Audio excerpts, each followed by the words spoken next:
Thank you so much for that wonderful introduction. And thank you everyone for tuning in. And it's such an honor to speak at this conference, which I have watched for every year that it has been around.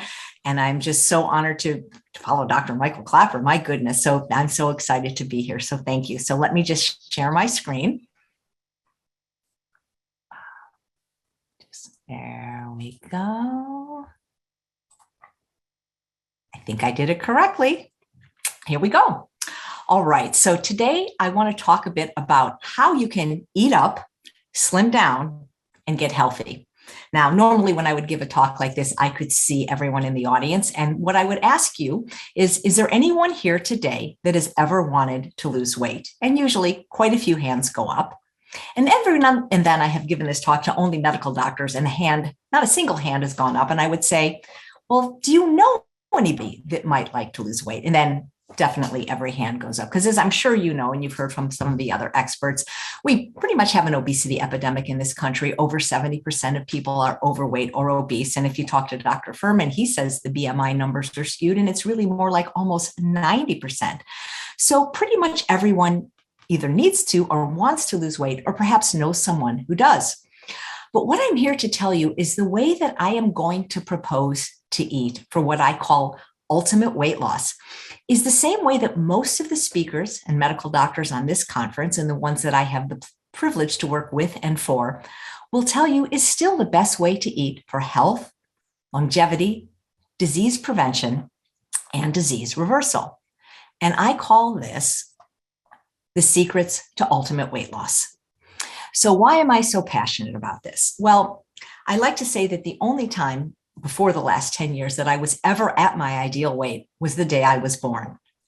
I was born to a morbidly obese mother, and I became overweight at the tender age of 5. And by the age of 11, I weighed 160 pounds, and I was not yet even 5 feet tall, and that is obese.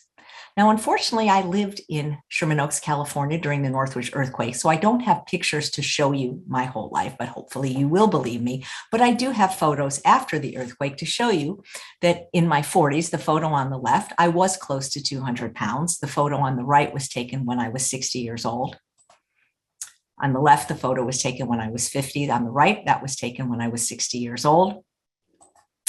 And the photo on the left was taken when I was 42 years old. I weighed about 165 pounds there. I'm wearing a brown shirt, and I'm standing next to an 800-pound brown cow. The cow is the one on the left. And on the right, I was 52 years old and weighed about 127 pounds. And I'm now 62 years old and weigh about 10 pounds less than that. And I've been able to easily achieve and maintain my trim ideal weight. I did that 10 years ago, and I've been able to maintain it ever since using the secrets that I'm going to share with you today. Now, I can distill what I call the secret to ultimate weight loss into 2 words. Those words are not eat less, which is what most diets will tell you to do. They're not exercise more, which is what most people will tell you to do if they're trying to lose weight. And they're certainly not gastric bypass. The secret to ultimate weight loss is calorie density. Now, calorie density is not counting calories or counting carbs or counting points or weighing and measuring your food on a plate. It doesn't require you to know or memorize how many calories are in a cup of rice or a half cup of blueberries.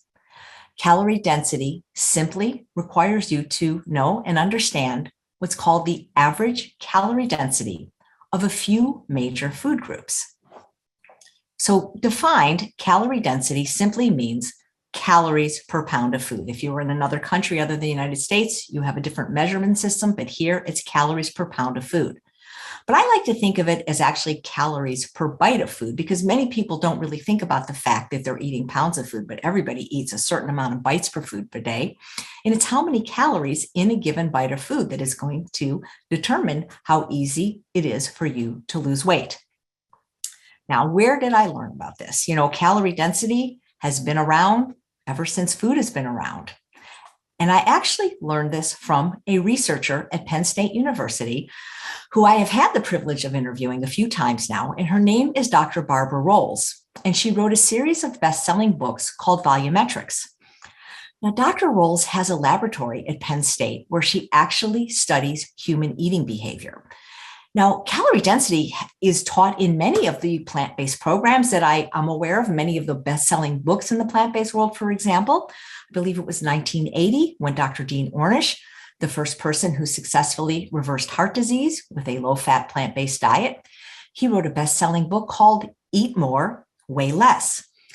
And when you truly understand the principles of calorie density and implement them in your life, you really can eat more and weigh less. In fact, it's possible to take in twice as much food and yet consume half as many calories.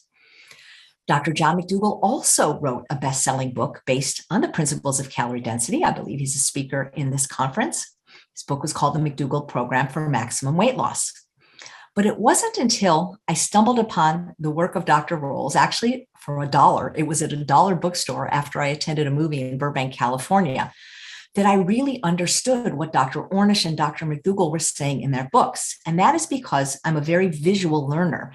And for me, a picture really is worth 1,000 words. And there's going to be lots of pictures, both of food and calorie density examples in this presentation. Even on the cover of her book, you could see that for the same amount of calories in a nice large bowl of a vegan minestrone soup, you could only have a very, very small piece of a cheeseburger.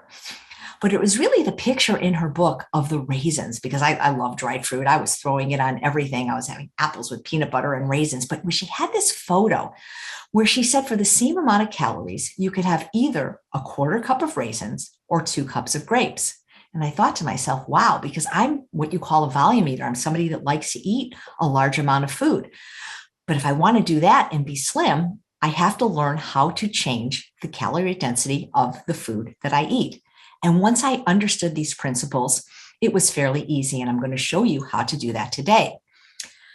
Now, one of the things that Dr. Rolls discovered at her laboratory at Penn State was that human beings eat roughly the same amount of food per day by weight. Now, that doesn't mean that I eat as much food as, say, Patrick Barboubian, the strongest man in the world who happens to be vegan, but that each of us consistently eats the same amount of food per day by weight in order to feel full and satisfied. And for most human beings, that's about 3 to 5 pounds of food per day. Now, you're going to learn in this presentation that food varies in calorie density from about 100 calories per pound to about 4,000 calories per pound. So there is a 40-fold difference in the calorie density of these different food groups. And if you're trying to lose weight or maintain your weight loss, that can be very significant. You know, most diets will tell you to eat less, and that makes about as much sense as breathe less. Because when you eat less food, you get more hungry. And while most people can white knuckle it or use willpower for a while to do these weighing and measuring or calorie counting programs, they really don't work for most people long term. Because if what you do, you can't do forever, that weight loss is not going to be sustainable.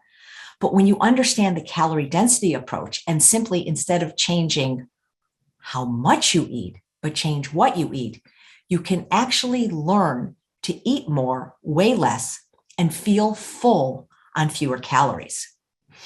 You know, one of the things that Dr. Rolls discovered is that it's not just the calories in the food that cause us to be feeling full and feeling satisfied, but the weight and the volume of the food.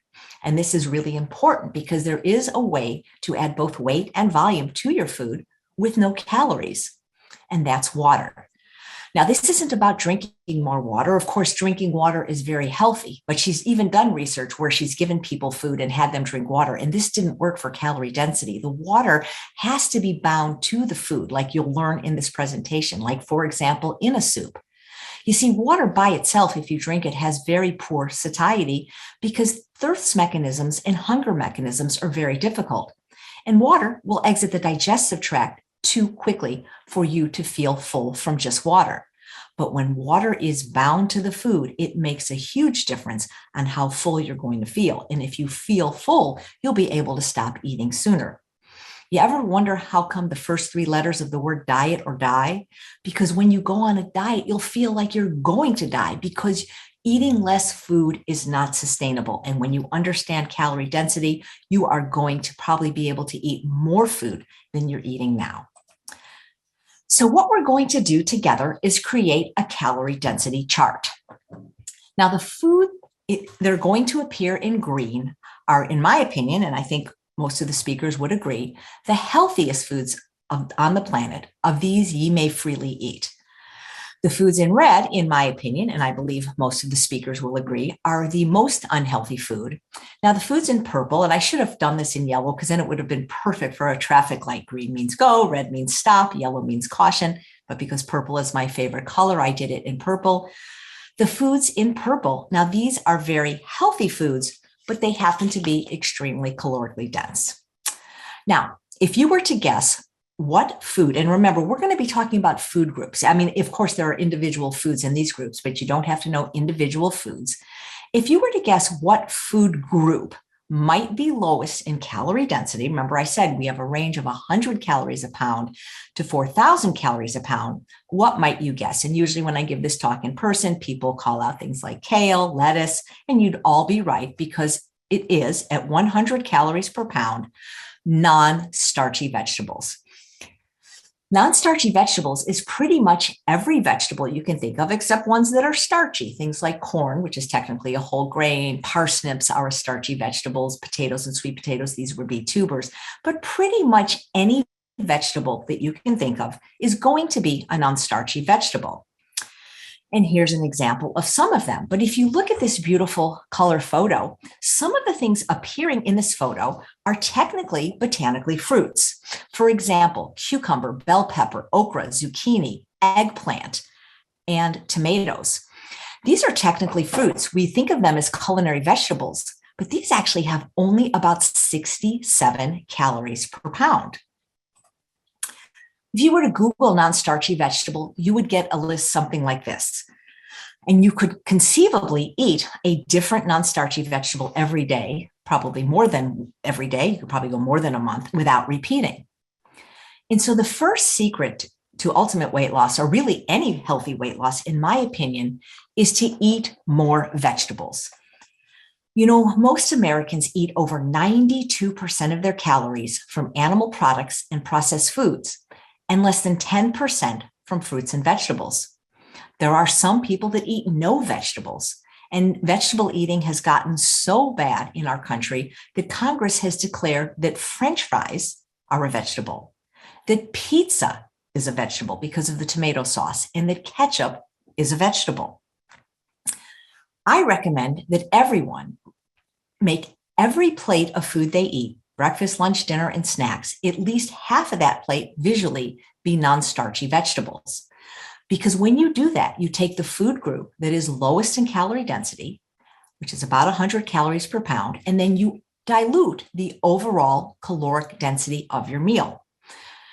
The thing about vegetables is that a lot of people don't like them. Now, maybe you were raised eating a lot of processed food, or maybe your mother didn't prepare them well. You're used to eating, overcooked Brussels sprouts or things like that. But the truth is that we develop taste preferences for what we habitually eat. And if you eat vegetables every day, even if you don't like them at first, you will actually learn to like them. And when you see what they do to not only slim you down, but to stabilize your brain chemistry, you can actually learn to love them.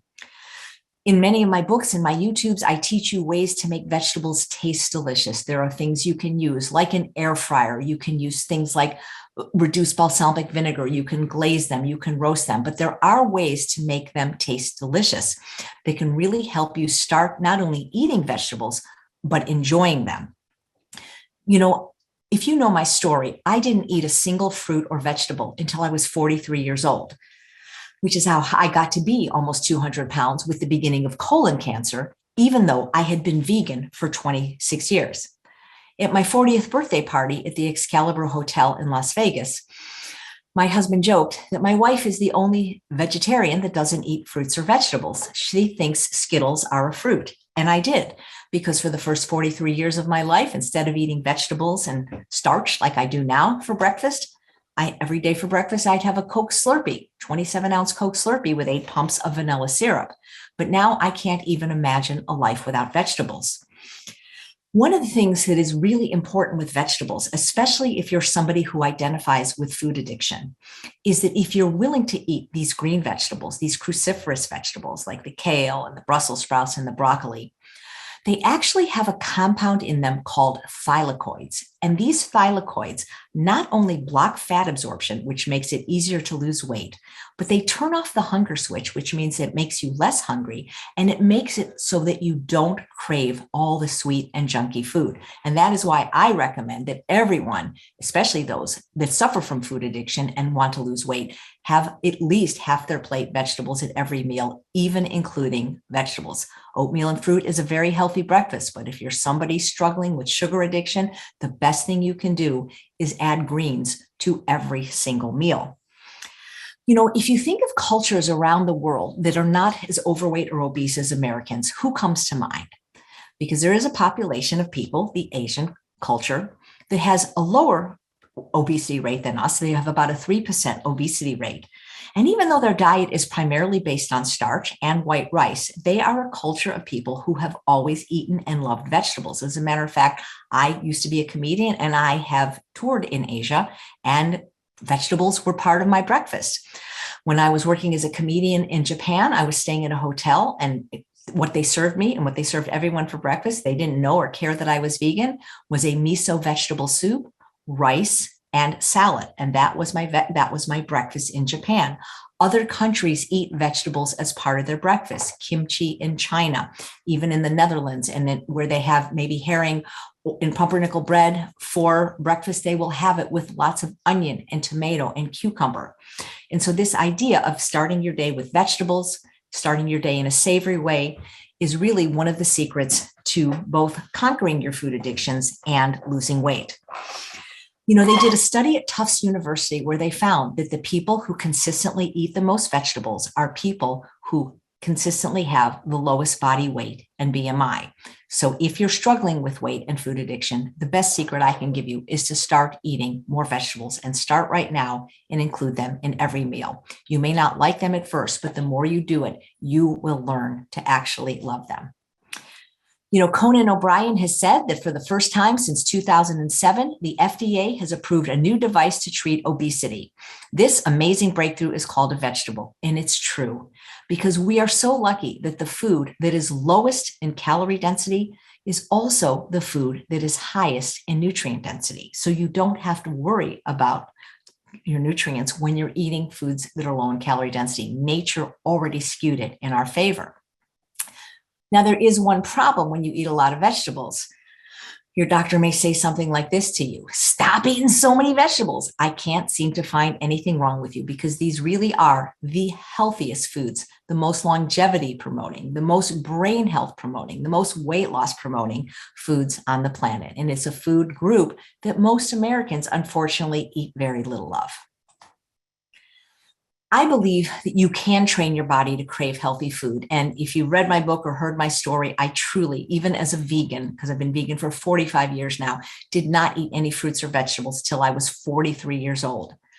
But what you eat today, you will crave tomorrow. And remember, it can take at least 15 times of eating a new food for it to become a preferred food. And the more you eat green, specifically green leafy vegetables, the easier it will be for you to be lean.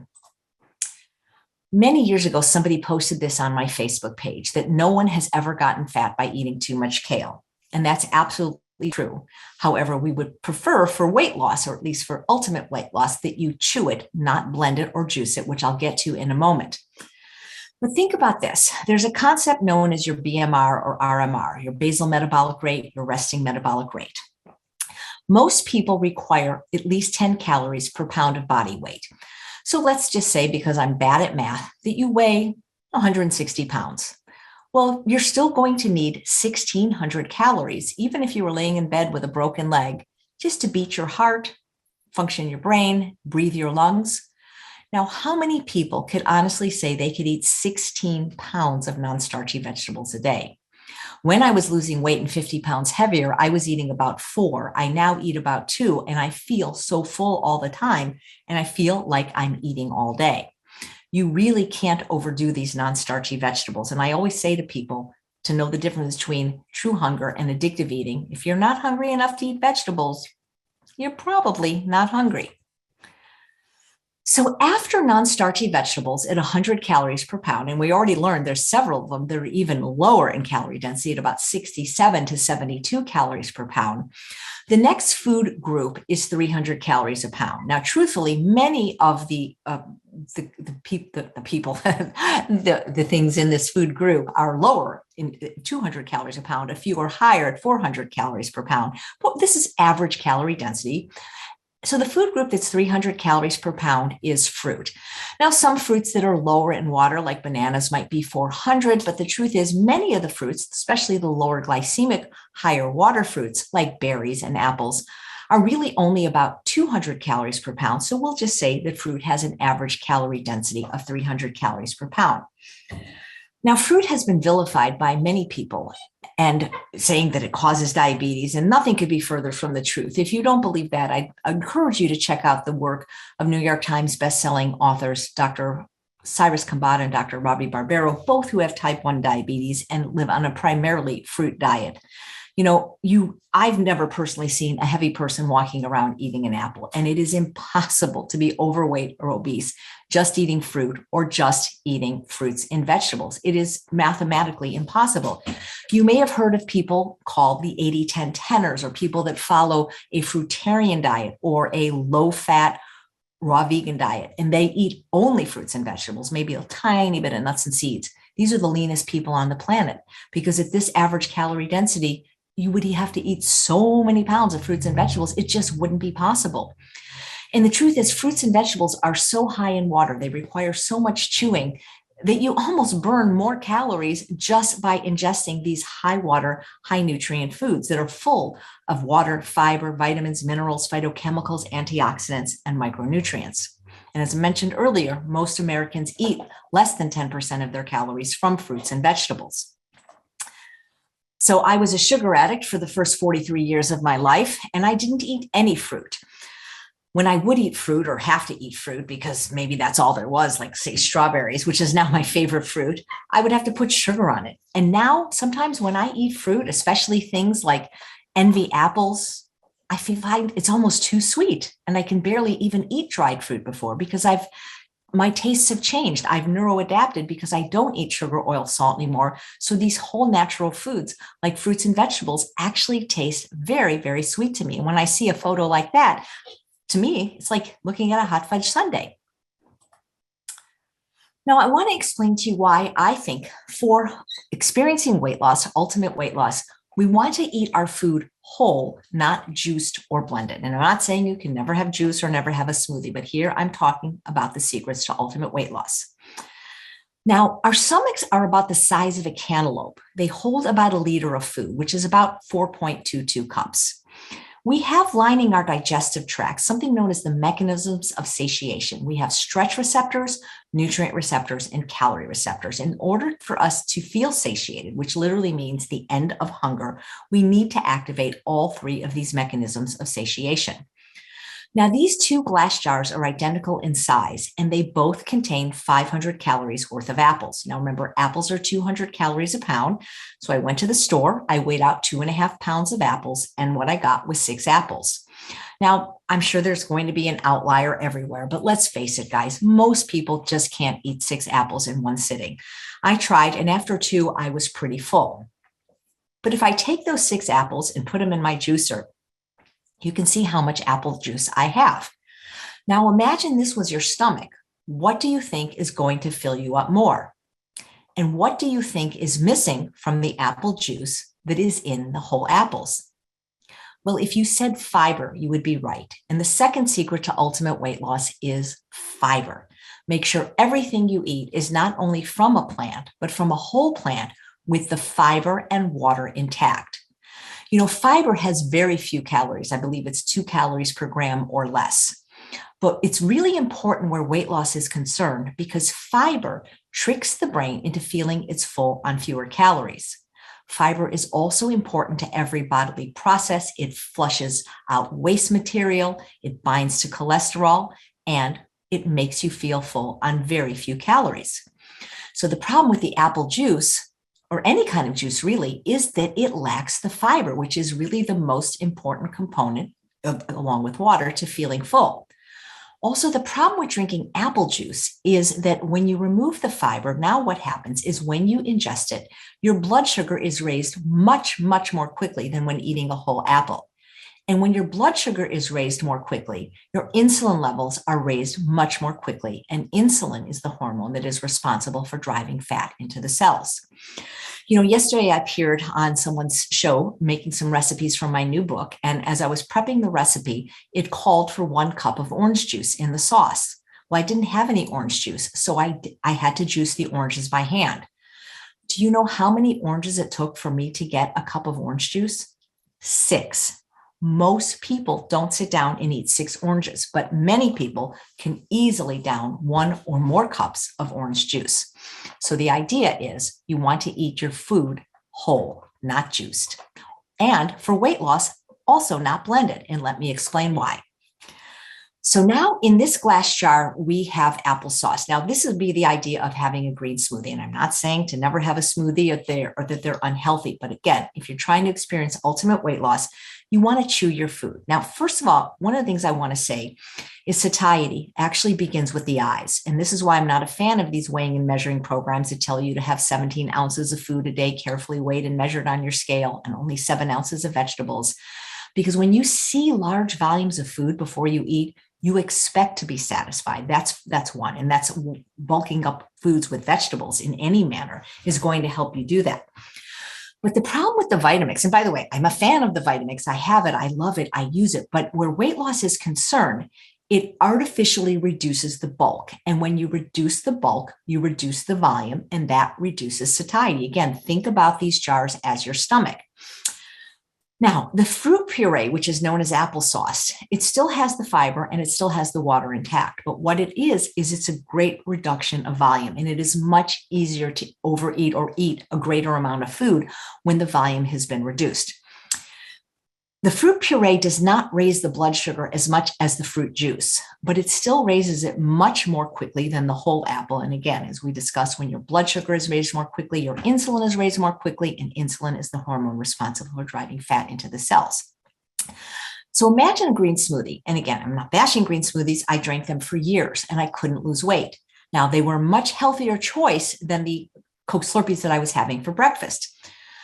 But when I went to True North as a patient in January of 2011, because I was 50 pounds heavier than I am now and couldn't lose weight, I had a consultation with Dr. Doug Lyle, and I told him what I was eating. I was eating a plant-exclusive diet. By then, I wasn't eating any sugar of any kind, any flour, any oil, any salt, and yet my weight wouldn't budge. And so, of course, he asked me what I was eating, and I told him about my smoothie that I was having every day for breakfast. It's actually delicious. It's called It's Easy Being Green, I believe, smoothie. And it's very healthy. It has about a cup of almond milk. It has a whole bag of spinach or kale. It's got a frozen banana, a cup of frozen blueberries, a tablespoon of flaxseed, and it's very delicious. And it's maybe 400 calories. There's really nothing unhealthy about it. And so Dr. Lyle told me that when I got home from the True North Health Center, the next time I was ready to have breakfast, that he wanted me to put all of the ingredients that I mentioned to him for my daily smoothie into the blender. But before I pushed the button to blend it, he wanted me to dump that out into a bowl and eat it. And can you guess what happened when I tried to eat the contents of the smoothie before blending it? Well, if you guessed I got full before I finished, you'd be right, because the blender artificially reduces the volume, which makes it easy to eat more. Now, if you have a kid that can't eat healthy or an older person that can't chew, this would be a great way to get calories in. But you have to understand that chewing, actually, that's where digestion starts through a digestive enzyme called amylase. And when we chew our food, as opposed to drinking it juiced or blended, we burn about 12.5% more calories. And this can be very, very significant. So one of the things I want you to understand is there's nothing wrong with having a juice or a smoothie once in a while, but if your goal is weight loss, any liquid calorie is not going to be favorable for satiety. Now, what about dried fruit? Dried fruit is delicious. And again, as I mentioned at the beginning of this presentation, it was Dr. Roll's visual presentation of showing me a quarter cup of raisins and 2 cups of grapes that really helped me to start to begin to understand calorie density. Now, I have a machine called a dehydrator, and I took those 500 calories worth of apples and I sliced them on the sharp blade of my mandolin, dehydrated them, and I got about 1 cup of dried apples. What do you think is going to be easier to eat? What do you think you're going to be more prone to overeat on? Now, the dried apple still has the fiber intact, but what's it missing? It's missing the water. And remember, fiber plus water is the key to the kingdom where weight loss and satiety is concerned, because fiber plus water creates bulk, and bulk is what creates satiety. Think about a sponge that has dried out and then you put it in water and it expands. That is what fiber and water does in your body. Anytime we process a food, even in a healthful manner, we make it more calorie rich and more nutrient poor. Apples are 200 calories per pound.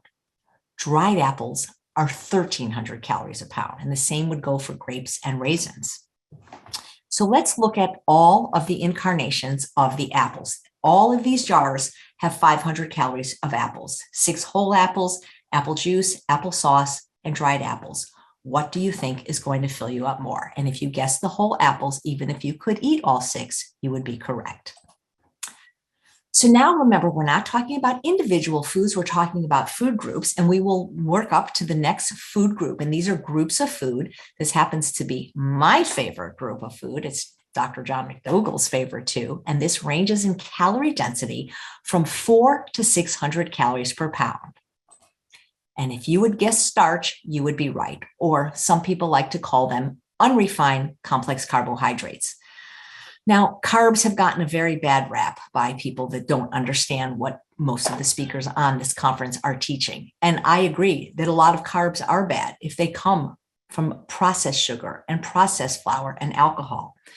But whole, unrefined, unprocessed starches, complex carbohydrates, this is what our species evolved eating most of their calories from, and still do in many parts of the world. And these are the healthiest and, in my opinion, the most delicious and satisfying foods on the planet. At 400 calories per pound, it's actually more like 365 calories per pound. We have tubers, we have potatoes, sweet potatoes. At 500 calories per pound, we have whole grains, whether they contain gluten or not. These would be things like oats, corn, teff, millet, amaranth, the pseudo grains, quinoa, buckwheat, things like that. And at 600 or 550 to 600 calories per pound, we have legumes, beans, split peas, and lentils. I really should add another category on that chart, because a lot of people overlook these foods, and it's one of my favorite starches. These would be the winter squashes. Summer squashes are things like crookneck and zucchini, but the winter squashes like delicata, Hubbard, kabocha, acorn squash, which depending on where you live might even be available all year round now, not just in the fall.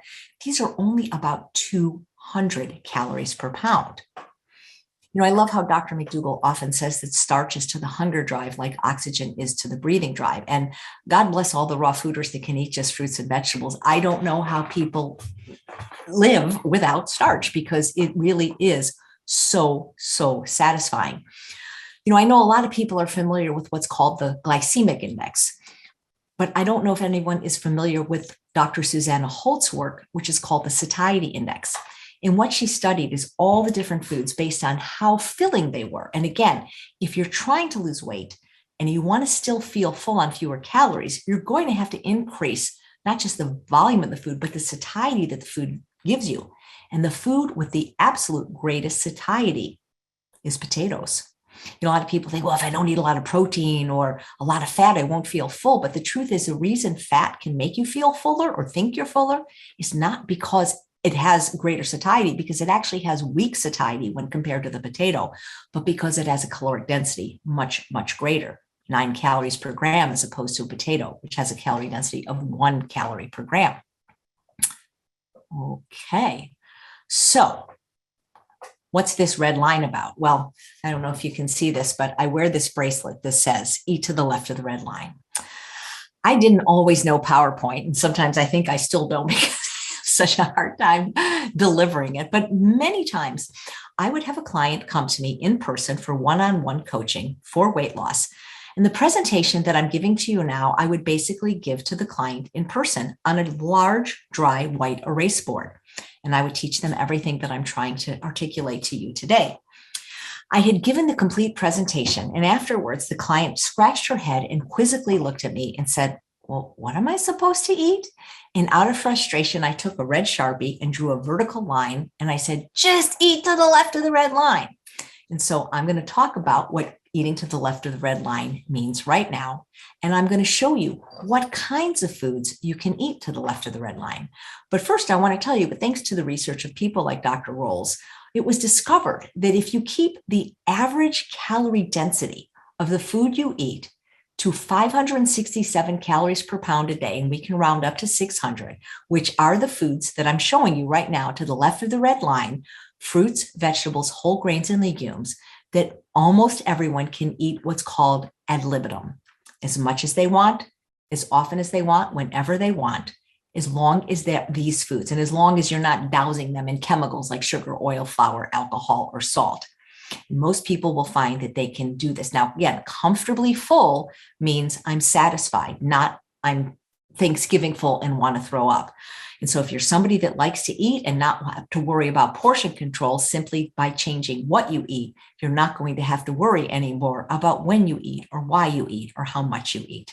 And it might be worthy to do an experiment for a few weeks of just eating to the left of the red line, because I will tell you, I've never seen it not work. And I have worked both in person and online with thousands of clients now. So what can you eat to the left of the red line? Because I know a lot of people, oh, I'm just going to be eating steamed Brussels sprouts. Well, nope.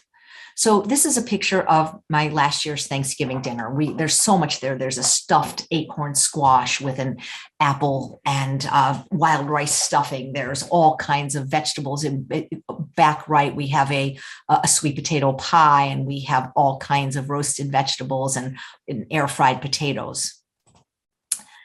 A lot of these pictures I took at Rancho La Puerta, where I actually have the privilege of teaching hands-on cooking, and they don't know anything about calorie density, let me tell you, but they love the food. This is the 5-star resort, #1 in the world, Condé Nast, and they're eating my food to the left of the red line, and they don't even know it. What we're showing you here on the right front is bodacious beet salad. On the left is oven roasted ratatouille, and on the back right are pesto stuffed mushrooms. These are my famous smoky sweet potato burgers, which are incredible and will rival any bean burger, beet burger, or meat burger. And they're easy to make and they freeze great. Here we have the magnificent millet medley, the Goldhammer McDougall sweet potato stack, cauliflower bisque. Again, this is another version of the bodacious beet salad, which has beets and mango and arugula, and it's unbelievable. Here we have one of my favorite breakfasts or desserts. It's so good. Balsamic Dijon roasted glazed Brussels sprouts. The little muffins you see are actually carrot cake. I call them cram muffins, and oven roasted ratatouille. Even restaurants do serve left of the red line food. I spent lots of times working with restaurants in LA to take the oil out of the food and have more vegan options. There is a restaurant in Los Angeles, Oregon, and Washington called Sharky's, where they created an AJ bowl and plate, which is completely to the left of the red line. It's steamed broccoli, pinto or black beans, brown rice. It's all organic, no oil, over a bed of salad greens. And you can get it with corn tortillas if you like, and of course, pico de gallo salsa. Now, this restaurant unfortunately closed during the pandemic, but you may have remembered the Supplantation chain or Sweet Tomatoes. What a perfect way to eat to the left of the red line. I would get a huge salad with beans and peas, a baked potato or a baked sweet potatoes with salsa and chives and fruit for dessert, and that would be my first pass at the buffet. Those places never made any money on me. This was taken 2019 at the Holistic Holiday at Sea Cruise, not to be in this presentation, just because people cannot believe that the more I eat, the smaller I get, because I understand calorie density. And you can see, even though there's a huge serving of a, quote, fried rice on my plate, about 2/3 of my plate is non-starchy vegetables. This was taken to me when I was participating in the McDougall program. Again, this is eat more, weigh less at its finest. All right. So now, Americans eat less than 92% of their calories from animal more than 92% of their calories from animal products and processed food. So what are most Americans eating most of their calories from that is making so many people suffer from the battle of the bulge? So let's go over that now. All right, so this next food group is 750 calories per pound, and it's healthy. It's avocados. Now, avocado, if you're going to eat fat, is a wonderful source of monounsaturated fat. And I'm not telling you not to eat it. But what I am telling you that as far as fruit goes, it's extremely calorically dense compared to all the other fruits. And the problem is it is so creamy and luscious, it's delicious. A lot of people that I've worked with can't moderate the use of some of these higher fat, high calorie foods.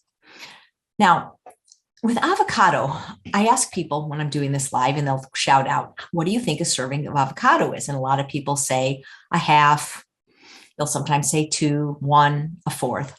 So I went on the website of the people that grow the avocados and sell the avocados that ostensibly want you to buy them and eat as many as you can, the California Avocado Commission. And believe it or not, they said that a serving of avocado was 1/5 of a medium avocado. Now, if you can take a ripe, luscious avocado, cut it into 5 segments, eat one, and save the rest for the next 4 days, you probably don't need this presentation. But a lot of us just can't do that. So again, I'm not telling you not to eat avocado. I'm just telling you that compared to a lot of the whole plant foods, they are calorically dense. Now, the next group of foods, in my opinion, are red, and I don't think anyone needs to be eating them, but especially people that struggle with food addiction or are trying to lose weight. And these are the refined complex carbohydrates and dairy products. And this is how I like to think of this food, because this is what made me so fat and sick throughout most of my life: sugar and flour. And I was vegan. Now, in this food group, we have ice cream, which is about 1,200 calories per pound, whether it's vegan or not. We have bread or flour products, which are about 1,400 to 1,500 calories per pound. We have cheese, which is about 1,600 calories per pound. And then we have sugar, which is 1,800 calories per pound. Now, most Americans eat over 150 pounds of sugar per person per year. Now, I haven't eaten any sugar since July 6, 2003, so probably somebody is eating my share. And what that means that most people are consuming about 900 calories a day for something that isn't a food. And sugar has been linked with every disease process, from cancer to diabetes to tooth decay. And I don't think anyone living in the world today recognizes sugar as a health food. You know, when you think about beets, sugar beets are about 195 calories per pound. But again, just like the example I showed you with the fruit, when you process them into sugar, now it's 9 times more calorically dense, and you remove the most important components, the fiber and the water. You know, most people, whether they eat sugar or not, will admit that sugar is not good for us. You know, we have research now that shows in brain scans and MRIs that sugar is more addictive than cocaine and heroin. But if you try to take away bread or flour products from people, they basically tell you you're un-American, because bread, after all, is the staff of life. We break bread with people. And I'm not telling you not to eat bread or that it's unhealthy, but I'm telling you where weight loss is concerned, it is simply too calorically dense for most people to continue eating and lose weight. You know, I had previously mentioned my mentor, Dr. Doug Lisle, the co-author of The Pleasure Trap, who is an evolutionary psychologist. And he talks about how our species, the human species, evolved eating a diet that had an average calorie density of 700 calories per pound. There was no bread in the Stone Age, and even civilizations that ate bread weren't able to grind the flour like they are now. You know, I mentioned before that our stomachs are about the size of a cantaloupe and hold about a liter of food, 4.22 cups.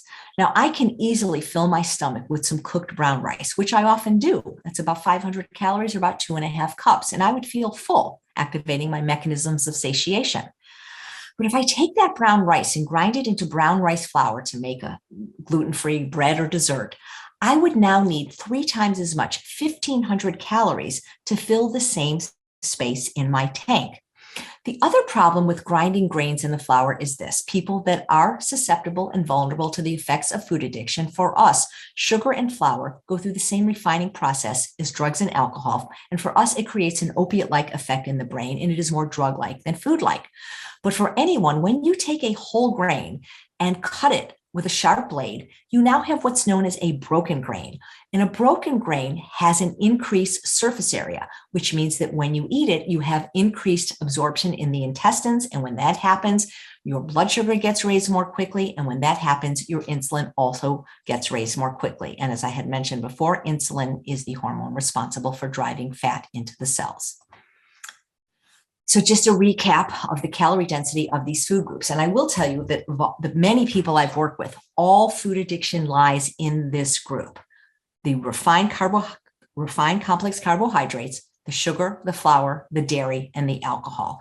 Now, I don't have time to go in depth about why dairy is so addictive. So I would recommend you look at the work of Dr. Colin Campbell, the China study, or Dr. Neil Barnard, the cheese trap, because dairy is a food for our own species to drink only when we're an infant, but it has an opiate-like effect in the brain as well. And so all the food addiction lies in this category of foods, which I don't even feel should be called foods because they're processed foods. They're not found in nature. They weren't eaten throughout most of human history. And even if you could argue that they're healthful for somebody that is suffering with excess weight, they are too calorically dense to lose weight eating. So now we're going to do some visual examples. Again, these jars are 4 cups. And remember, I said our stomachs hold about 4.22 cups. The jar on the right will have 400 calories. The jar on the left is potatoes because potatoes are my favorite food and I compare everything to potatoes, but I couldn't even fit 400 calories of potatoes in that jar. Now, on the right, we have 400 calories of cheese, 400 calories of maple syrup, 400 calories of flour. This is how I feel about that food group. I don't think anyone should be eating those foods, and especially not children, whether you're vegan or not. You know, back in the day, we used to have refrigerators that you could put a magnet on, and I used to sell these for people so that they would think twice before eating those foods. Now, the next food the food group is 2,500 calories per pound. And anytime they ask people what the most food craving they have, what food they crave the most, this always tops the list. And if you guessed chocolate, you would be right. Second to chocolate is pizza. And when you think about it, pizza pretty much hits every addictive food there is. It's got the cheese with all the casomorphines. It's got the flour. It's got the sugar and the tomato sauce. I mean, it often has meat in it. I mean, they couldn't design a more addictive food probably than pizza, but chocolate always tops the list as the most craved food. So a lot of times when I've given this talk in person, I've heard people say things like, Chef AJ, if I ate like you, I don't know if I would live longer. I think it might just seem like it. And so what I like to say to people, and I go to the audience, I go, does anybody here have $100 bill? And often a few people do. And I said, who here would like to bet me that $100 bill that the reason you like chocolate better than kale is because it tastes better? Because everybody knows chocolate tastes better than kale, right? Well, does it? Is that why you like it better? Well, I'm going to tell you, in about 10 years of giving this talk, nobody's ever taken that bet. Now, here's the thing. And this gets really exciting, and this helps explain why it's so hard for people to eat vegetables. Now, remember, we said we develop taste preferences for what we habitually eat, and what you eat today, you crave tomorrow. So if you want to be craving healthy food, you've got to start eating that today. But I want to tell you about a study they did with people that were self-professed chocoholics. Now, this had nothing to do with weight. They brought people into the research lab and they found out beforehand what their favorite candy cake, cookie pie, ice cream of chocolate was, and they unleashed them on this massive buffet.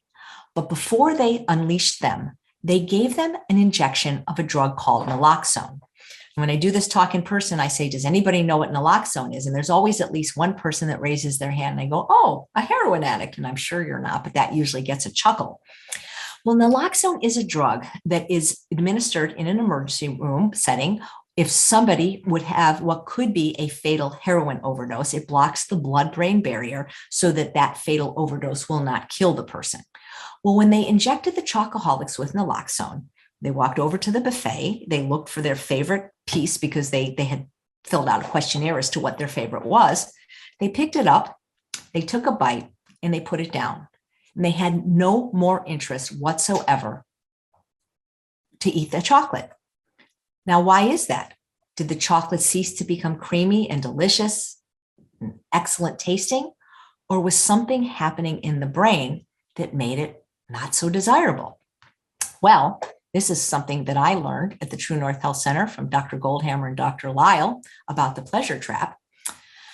And that is that all eating anything, even lowly steamed kale at 100 calories per pound, produces dopamine, this neurotransmitter that's released whenever we have a pleasurable experience. And the most pleasurable experience for all species is food and sex. All eating stimulates the production of dopamine in the brain. But the more calorically concentrated the calories, the more dopamine is released. And so when you say, I like chocolate better than kale, I like peanut butter better than, bananas, it's because you're getting a greater hit of dopamine.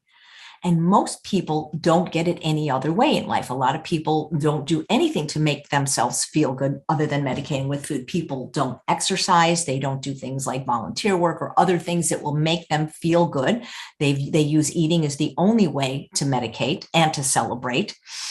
And so what happens is you actually become addicted to this artificial release of dopamine in the brain from these high fat, high calorie stimulating foods like sugar, oil, flour, alcohol, salt, chocolate, even oil, those kind of things. And so what happens is these foods of a lower caloric density, which in the natural setting, if you had never been exposed to these foods, would produce a perfect ample amount of dopamine, they're just not interesting. They don't get you high. And so when you say something tastes better, basically what you're saying is I'm getting a greater hit of dopamine.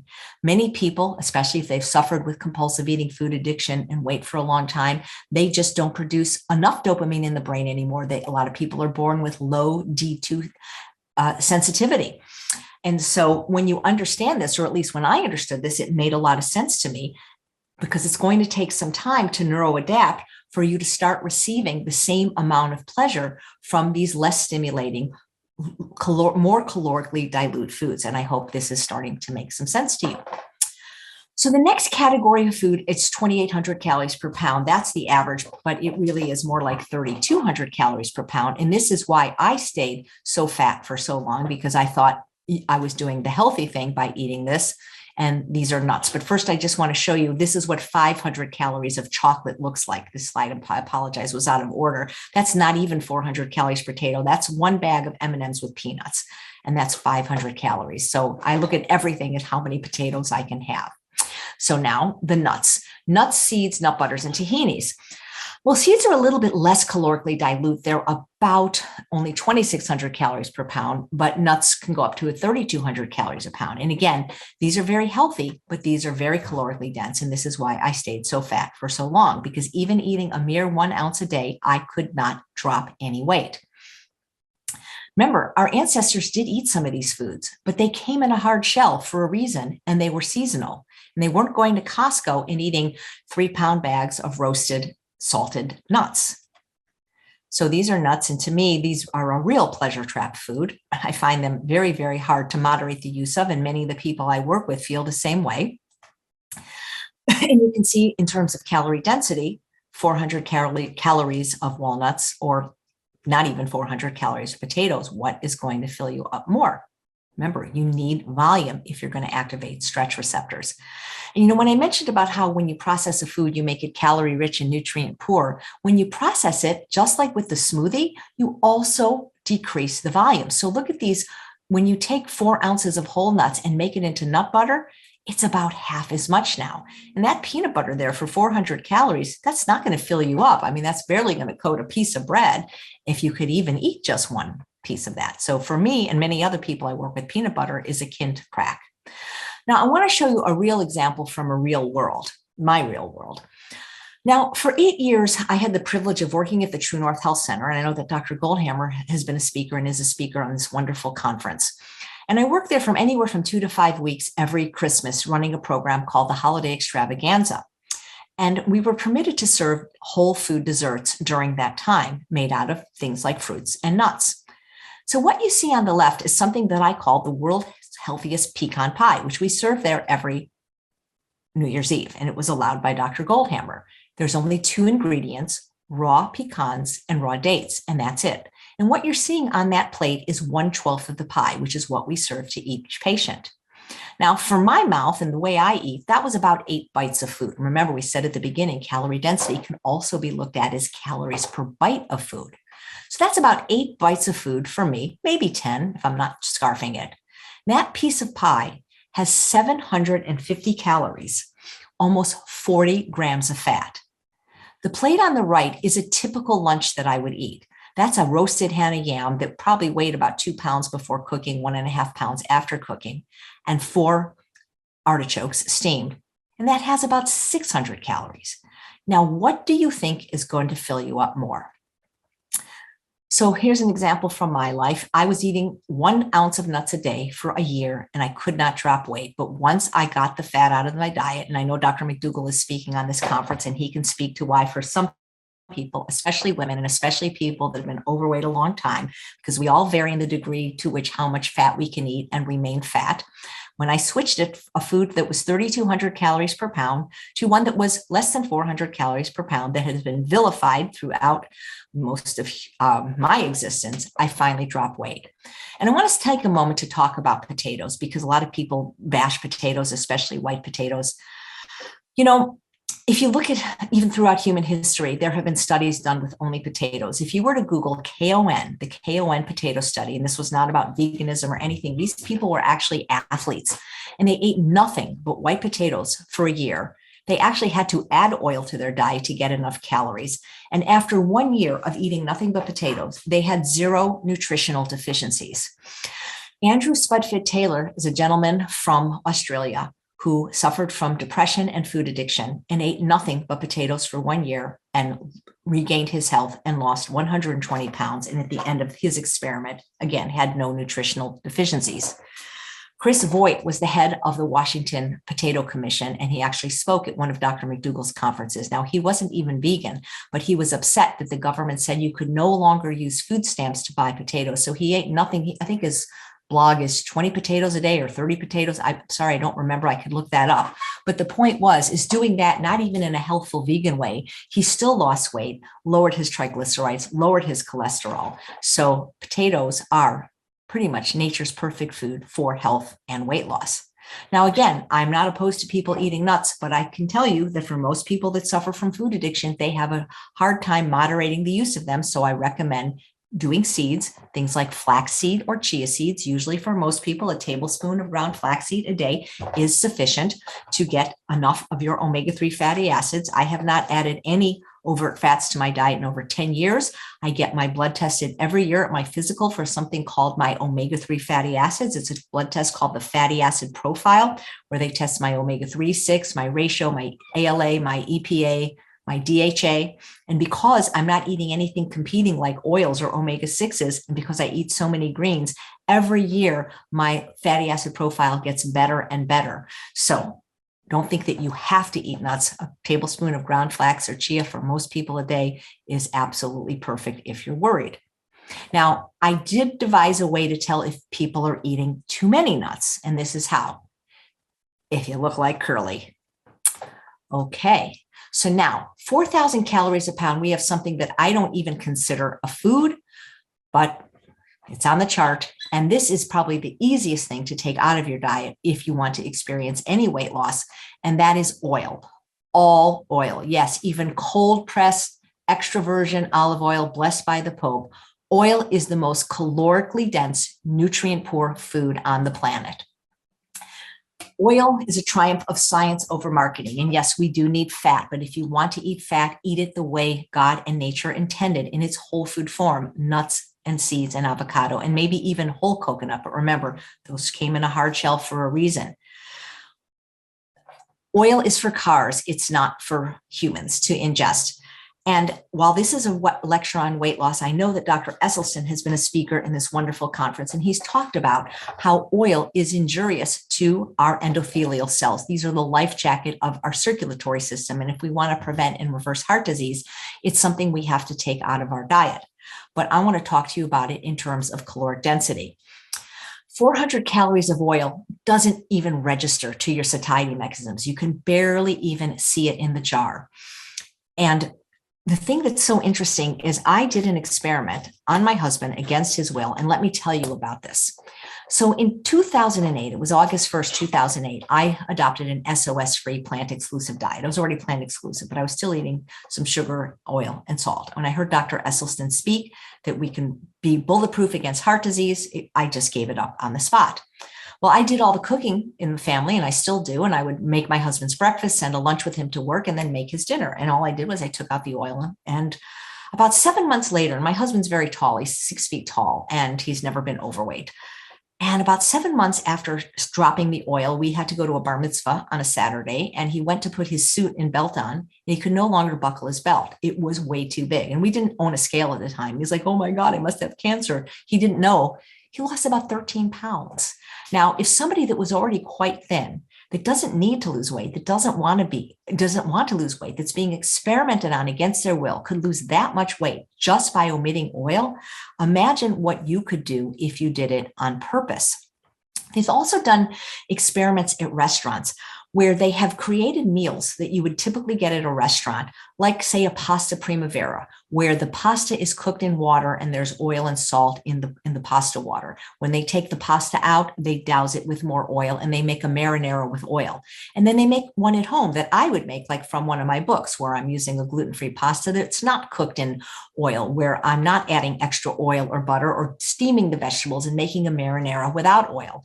And they showed that the restaurant identical meal, 500 calories more. And when they tested it on the subjects, they had no more satiety, but they ate 500 calories because oil slips under the radar undetected by your stretch, nutrient, and calorie receptors. And when you eat at a restaurant, you are having more oil and more sugar and salt for that matter than you ever would at home.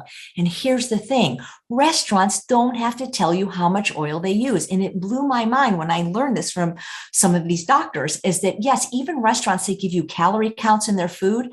They're giving you the calories in the ingredients. It doesn't count for the extra 500 calories of oil that they're sauteing with the pan or adding. They don't have to even disclose that. So you're always going to have way more fat and calories. And 1 tablespoon of olive oil, 14 grams of saturated fat, minimum daily requirement of saturated fat is none.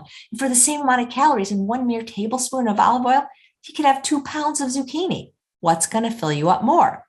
Now, many of you have probably already seen this slide. It's used very much in the plant-based community.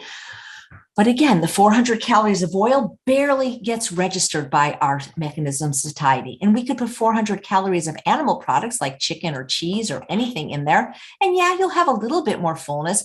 But look what happens when we put 400 calories to the left of the red line food in our stomachs. Fruits, vegetables, whole grains, and legumes, we're going to feel full. And then you do that 3, 4, 5 times a day, depending on your caloric needs. And this is how you eat more, weigh less, lose weight with a full plate.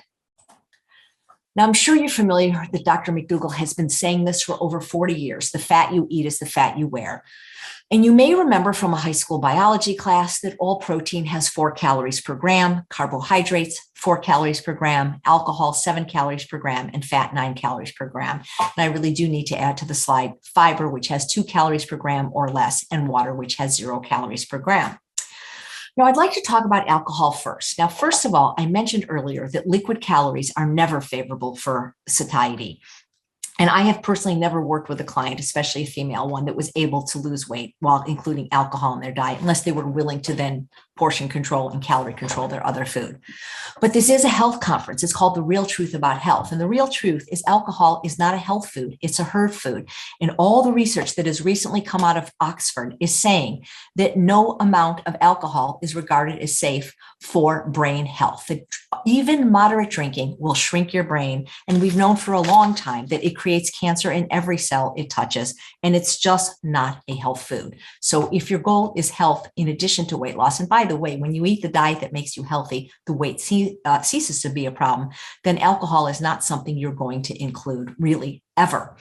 The other problem is alcohol is a depressant. And so what it does is it also slows your metabolism. It makes you have the ability to not make as good food choices. When you've had a couple of drinks at the bar, you generally don't say to the bartender, hey, I'll have the steamed kale. So people tend to make poorer food choices. Also, because it isn't a toxin, that's why they call getting drunk intoxicated. It has to be detoxified by the liver immediately. And then when your body is spending all the time doing that, it's not going to do the other things it needs to, like burn the fat in your body that you are so desperately trying to get rid of. So it is definitely not recommended for health.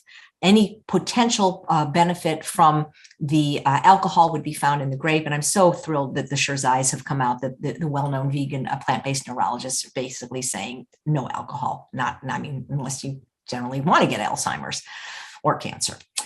Now, the thing that is so interesting about fat is it's more than twice as calorically dense as protein and carbohydrates. And one of the easiest ways to dilute the calorie density of your meals, I told you one way is to add vegetables, whether that's actually eating them or the stealth approach where you're hiding them in things like sauces. But fat is more than twice as calorically dense. And so by decreasing the fat content of your diet, you're automatically lowering the caloric density of your diet. There's something that's called de novo lipogenesis, and pigs can do this. This is where they convert protein and carbohydrate to fat. But human beings cannot really do that readily unless under extraordinary circumstances, like really eating like 20,000 calories a day. So when you overeat on dietary fat, it is easily and effortlessly stored as body fat because it takes only 3% of the calories in the dietary fat to be stored as body fat. That's where they get the saying, a moment on the lips, forever on the hips. But when you eat excess protein or carbohydrates, you can't really store it as body fat. So what happens is it gets stored either in the muscles or liver as glycogen. It escapes through the body as the top of the head through heat or as the fidget factor. So if somebody really is an emotional eater and wants to overeat and have an extra sweet potato, it's not going to be a problem, because even if you could convert protein and carbohydrate easily to fat, it would take at least 30% of the calories in those foods to do it. But human beings really can't do it very efficiently. Now, the next set of slides I'm going to go through fairly quickly. These are just visual representations of the different amounts of food you can eat if you're willing to lower the fat in the food you're eating. So for the same amount of fat in one potato chip, you could have 40 baby carrots. For the same amount of fat in one cracker with a traditional sour cream and dip, you can have an entire crudité tray with a fat-free bean dip. For the same amount of calories in a tablespoon of ranch dressing, you can have 10 pounds of cherry tomatoes. For the same amount of fat in one chocolate chip, you can have 5 pounds of grapes. And then you can freeze them, and it's like eating sorbet. The breakfast sandwich in the lower right-hand corner, which is characterized by golden arches, and as Dr. Hans Diehl has often said, the more you eat at the golden arches, the faster you reach the pearly gates, or as I like to say, you're never going to get $1 million figure eating off the dollar menu. That sandwich has 25 grams of fat. You can eat 12 pounds of fruit salad and only consume trace amounts of fat.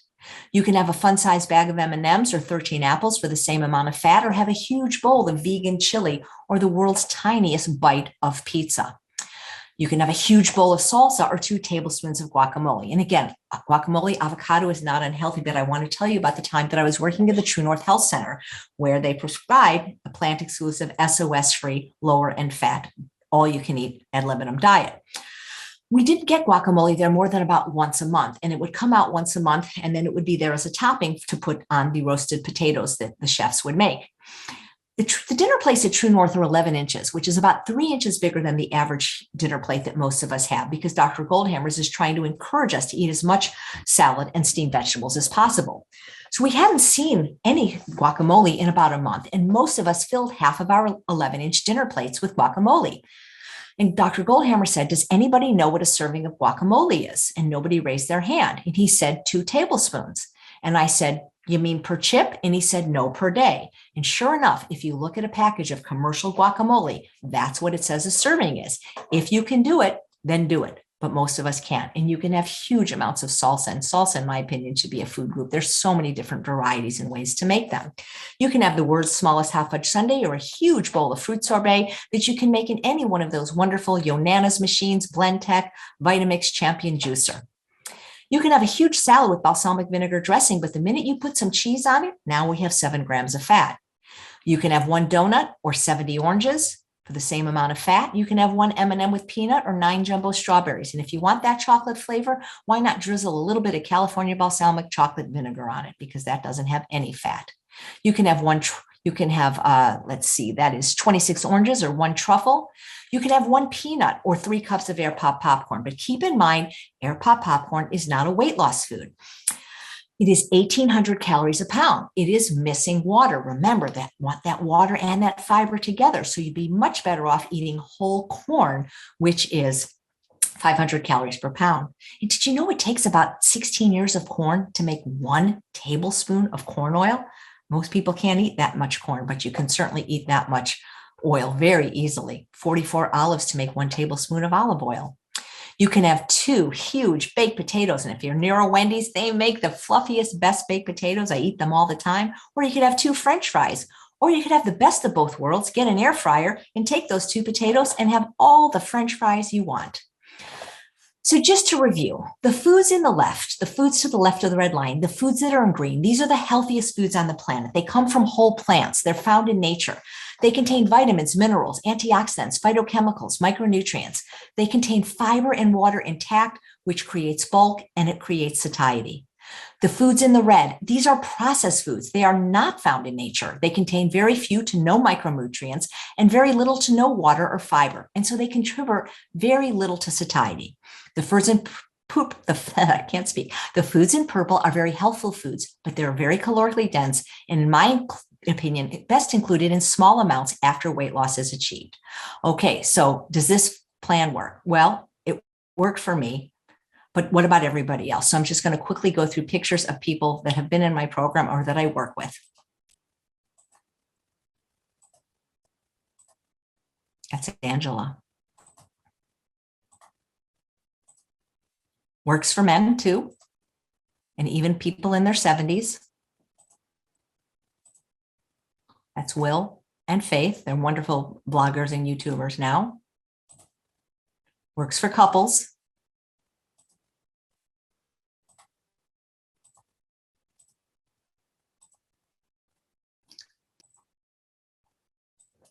Now, this is Shada. She's my friend, and she lost more than I weigh, 120 pounds. And I call this photo from martini to bikini. It's just a reminder that alcohol is not something that is going to be favorable for weight loss. She's kept it off 10 years now. So, in my opinion, for optimal health, disease prevention, disease reversal, and more importantly, to experience ultimate weight loss, eat to the left of the red line. If you'd like to know more about my work, I've written this book called The Secrets to Ultimate Weight Loss. I have a new book now, and this is my website. Thank you very, very much for allowing me the privilege of speaking at your wonderful conference. And how do I stop the share? Let's see. There we go. All right. Thank you so much, Chef AJ. All this talk about sweet potatoes got me hungry. I don't know about anyone else, but, but yeah. So we have right now, we're going to do the Q&A session soon. Before we open up, I'm going to show everyone basically the bookstore that we have here on our website. We bring it up here. So if anyone wants to find out more information about Chef AJ's books, we have them all here on therealtriblehealth.com. They're right there for you to see. And also, okay, so aside from that, where should people follow you or follow any of your books? What's the best way to do that? Thank you. Well, they can certainly sign up for my newsletter on my website, but I have done a live show every day at 11 a.m. Pacific time for over 2 years now. It's called Chef AJ Live, and it's on YouTube, and I'm very active in the chat. So that if they want me, they can see me every single day. Okay, great. Thanks for sharing that, Chef AJ. Now ready up for the Q&A session. So are you ready for that? Yeah, okay. It'd be fun. Okay, so first we just want to explain to everyone how we do this. We normally don't take questions directly from the chat. Instead, we ask everyone to virtually raise your hand.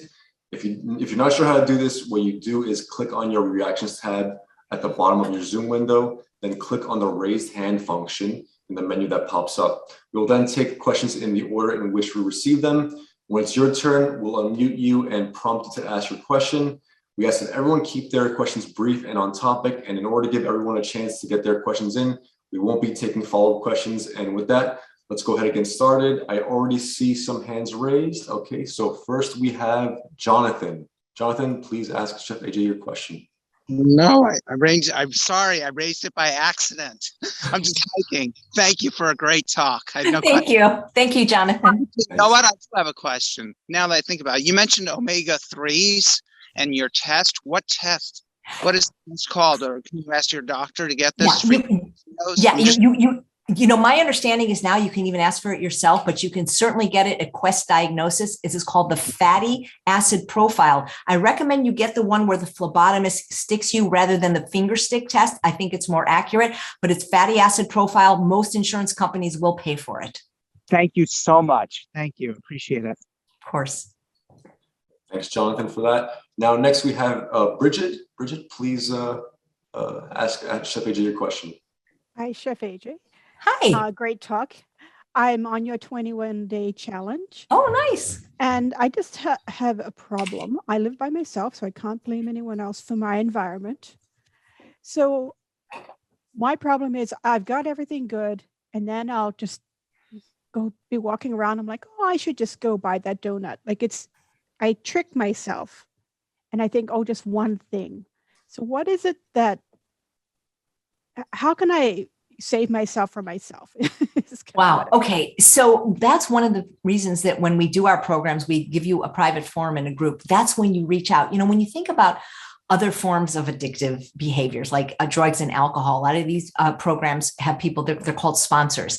And the idea is before somebody relapses, you're in touch with your sponsor. A lot of times you're in touch with them every day, many times a day. And that's why having, I don't really call it sponsor in my when I work with people, but having a buddy or somebody that you're accountable to, that you're texting or sending your food to every day, that really helps, because sometimes living alone, it's a blessing that you can have a clean environment, but there's nobody there to tell you not to eat that donut. You know what I mean?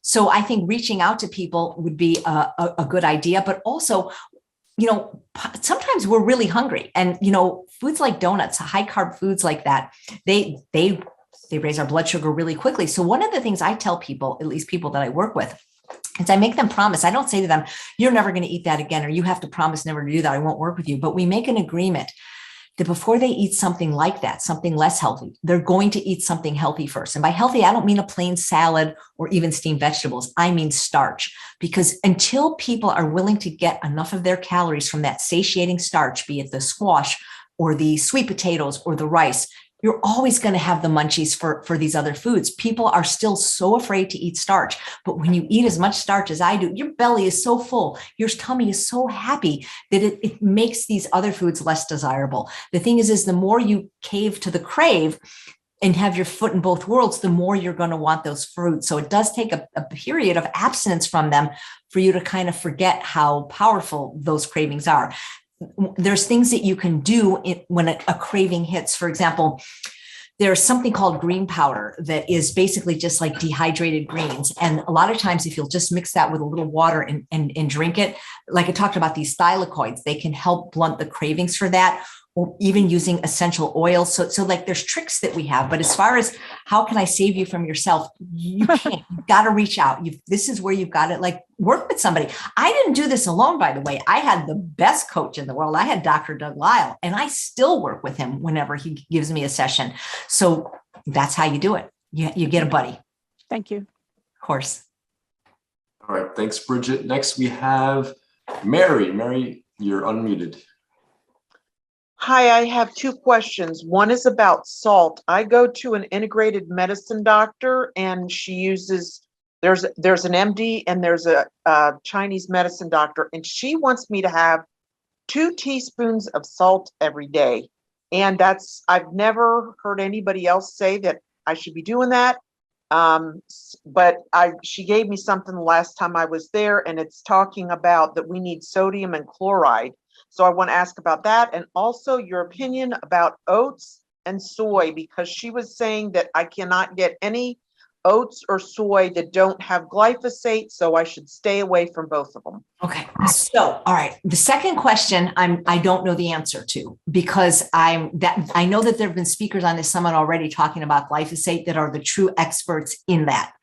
So I don't know the answer to that. I will say, though, that I think the person that has the most pristine diet of anyone I've ever met is Dr. Alan Goldhammer, and he is coming up on this summit. And I would encourage you to ask both of these questions to him, because he serves both organic soy and organic gluten-free oats at the True North Health Center. And so that would make me feel comfortable with both of those. Soy I'm allergic to, but that I will say about that.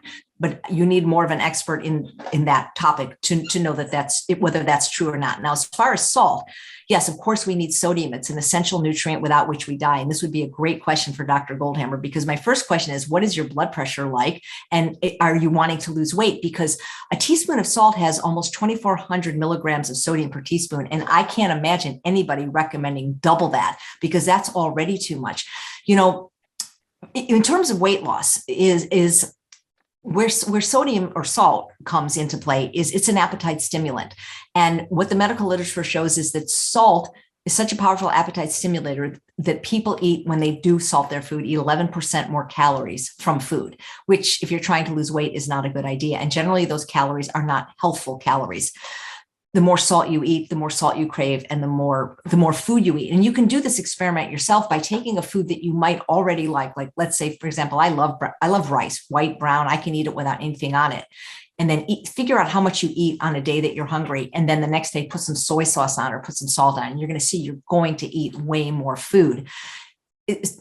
Dr. Goldhammer classifies sugar, oil, and salt as non-foods, but as chemicals that are added to the food that fool our brain satiety mechanisms and cause us to overeat. I have never met a doctor recommend that much salt. I mean, I tell people if they absolutely can't eat their food without any extra salt, is instead of using table salt, which has close to 2,400 milligrams of sodium per teaspoon, to use something like coconut aminos, which has 90 milligrams of sodium per teaspoon, because you'll still get salt. It has salt, but far less.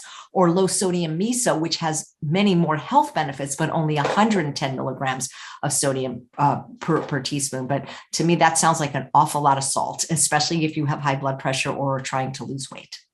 Yeah, she does say that I'm supposed to use natural unprocessed salt. So she makes a big deal about Himalayan salt or sea salt, but I'm still not seeing anything online that's acting like they're that different than, The thing about salt. Okay, so one of the reasons some people include salt is because we need iodine, and salt that you buy, other than the ones you're mentioning, are iodized. Himalayan and Celtic sea salt, they have minerals, but you don't need salt for minerals. That's what vegetables are for. You do need iodine, which some people get from table salt, like Morton salt. But this would be a great question for Dr. Goldhammer. But I personally don't know any doctors that have spoken in this conference that are recommending that much salt. And actually, many of them, like Dr. Furman and Dr. Clapper and Dr. Esselstyn, are not going to recommend any salt, and certainly Dr. Goldhammer. But you know what? If you have the results you want in your health, who am I to tell you not to do that? But I would not be able to eat that much salt. I personally don't even like the taste of it anymore. It's a lazy way to season, and it causes you to retain water. So I would like to see where she's getting this information and what research she's looking at to recommend that much salt for somebody. Yeah, I kind of don't listen to her in that way. My blood pressure is not great. It's high. Well, then, I would definitely re-ask this question to Dr. Goldhammer, because I don't want to say anything bad against any healthcare professional, but I will say something bad against salt, that I have not seen it be a health food for most people. Thanks a lot. My pleasure. All right. Thank you, Mary. Next, we have Matt. Matt, what's your question? Hi. I have the opposite problem. So I've been vegetarian for 50 years. I've been vegan for 25 years. And I can eat all I want. I can't gain a pound, but I'm at the very low end of the weight. I'm 5'10" and I weigh 123 pounds. What can I do? Well, first of all, if it'll make you feel better, my husband is 6 feet tall and 127 pounds. So he's not far behind you. And we recently went for our checkups. We go to a lifestyle medicine doctor named Dr. Wayne Dysinger, who was one of the founders of ACLM and he founded Lifestyle Medicine Clinic in Loma Linda. And he said, my husband is perfectly healthy. I don't know what your parents were like, but at least in my husband's case, it's genetic. His parents, who both lived to just shy of their 100th birthday, were very, very lean. And there may not be anything you can do other than go to the gym and try to build muscle so that you will weigh more. Because I force feed my husband peanut butter sandwiches. And even if I give him more, now that he's in his 60s, he just can't gain weight. If you're healthy, if you feel good, if you have enough energy to do your activities of daily living, you're just one of those lean people. And a lot of people would like to be you, let me tell you. All right, thanks, Matt, for that. Next, we have Shashi. Shashi, I am unmuting you. What's your question? And thank you for giving me the opportunity. My question is white starch, especially like the underground root vegetables. Some pre-diabetics and diabetics raise their sugar if they take the underground white starch, like white potato versus sweet potato. Right. Jam versus, we call it herby. That is one question. And the second is, some people have said that turmeric, coriander, and some of these spices, which are common in Indian food, prevent the absorption of iodine. Can you reflect on that? If any of the spices interfere with the absorption of essential elements? Yeah, so I can tell you, when I don't know something, I'm going to be honest right away and tell you I don't know the answer to the second question. That's not my area of expertise. But I can help you a little bit with the first question and tell you that all eating raises your blood sugar, because that's what the whole purpose of eating is. But if you're diabetic and you're worried, there is the most wonderful book in the world, New York Times bestselling, called Mastering Diabetes, because the two co-founders, Dr. Robbie Barbero and Dr. Cyrus Kambata, are both diabetics, and they eat, well, and now Robbie is eating potatoes too. He ate mostly fruit before, but Cyrus eats potatoes too. And they teach people how to incorporate these foods when they're diabetic. So you don't like automatically just start and eat a bunch of white potatoes. There are other starches that are probably a bit more favorable for people that are still struggling with diabetes, like legumes, like beans.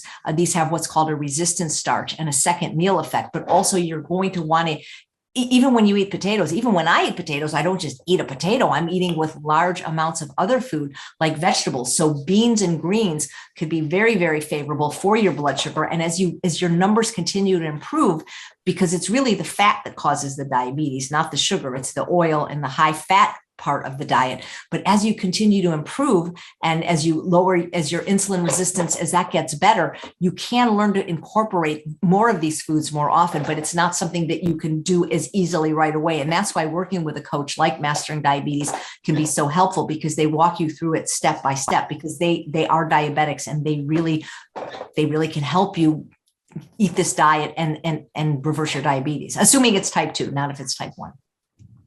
See, my question really is, all starches are not the same. There are some starches you can eat at lib, and some starches, like you said, potato, you have to restrict and not just eat the whole potato as your meal, but a part of some other big combination with vegetables. So can you separate out which starches you should watch for and which starches you can take at lib? It's going to be different for everyone. It really is. I know some people that can eat all the potatoes they want, but they can't with rice. That's you're going to have to know yourself. Most people do very well with legumes, beans. Most people don't have a problem with those or even overeating those. And also with the lower calorically dilute winter squashes, kabocha squash, acorn squash. Those are the two that I see that most people don't struggle with. Some people say they overeat on potatoes or sweet potatoes or grains. Also, when it comes to grains, the ones, instead of just always thinking about rice, think about things like some of the ancient grains like amaranth and teff and millet that people aren't eating as much of. Those might have a more favorable effect on your blood sugar. But that's the thing. I can't give you a blanket answer, because every person's going to be different. Every diabetic's blood sugar response is going to be different. That's why we test these things carefully in small amounts, and preferably work with somebody that's really knowledgeable in this area so that you can learn to eat these foods in the amounts that you'd love to eat them. Thank you. That makes sense. You're so welcome. All right. Thank you, Shashi. Next, we have G. Collins. G. Collins, you're unmuted. Hi, Chef AJ. This is Gretchen, fan and follower. I feel like I get thinner just watching you. I had heard you say a number of times about things putting like salsa on potatoes instead of, that is, oil and sugar and fat, salt-free salsa. And it seems between you and the Forks people eat a lot.